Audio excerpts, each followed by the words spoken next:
തെരഞ്ഞെടുപ്പ് ചൂട്ടിലാണ് വെലിവറമ്പ് പഞ്ചായത്ത്. വികസന നേട്ടങ്ങൾ നിരത്തി ഭരണം നിലനിർത്തുമെന്ന് LDFും ഭരണരംഗത്തെ കോട്ടങ്ങൾ നിരത്തി വിട്ടുപോയ ഭരണം തിരിച്ചുപിടിക്കുമെന്ന് UDFും. ഏതായാലും ജനങ്ങൾ വിധിയെഴുതട്ടെ. നിങ്ങളുടെ മുമ്പിൽ ഞങ്ങളുടെ 2 നിർദ്ദേശങ്ങൾ. പഞ്ചായത്തിലെ ഓരോ ക്ലബ്ബുകൾക്കും ഓരോ ഫുട്ബോൾ ഗ്രൗണ്ട് ഉണ്ടായിരുന്ന പ്രദേശമായിരുന്നു നമ്മുടേത്. എന്നാൽ ഇന്ന് മികച്ച സ്ഥലങ്ങളുടെ അഭാവം കായിക താരങ്ങളെ ബാധിക്കുന്നു. ദേശീയതലത്തിൽ വരെ ശ്രദ്ധിക്കപ്പെട്ട കായിക താരങ്ങൾ കളിച്ചു വളർന്ന ഗ്രൗണ്ടുകൾ നമ്മളിൽ നിന്ന് മറഞ്ഞു പോകുകയാണ്. പുളിമുട്ട് പ്രദേശത്ത് നല്ലൊരു ഫുട്ബോൾ മൈതാനം നിർമ്മിച്ചു നൽകുന്നത് കായിക താരങ്ങൾക്കെല്ലാം പ്രചോദനവും പ്രയോജകവുമാണ്. ധാരാളം വിനോദസഞ്ചാരികൾ കടന്നുവരുന്ന സ്ഥലമാണ് നമ്മുടെ പ്രദേശം.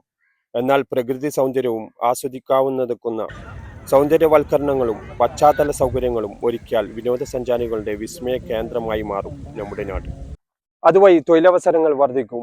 നമ്മുടെ പഞ്ചായത്തിലെ യുവാക്കൾക്കു വേണ്ടി നിങ്ങളുടെ മുൻഗണന ഈ കാര്യങ്ങൾക്കാവട്ടെ.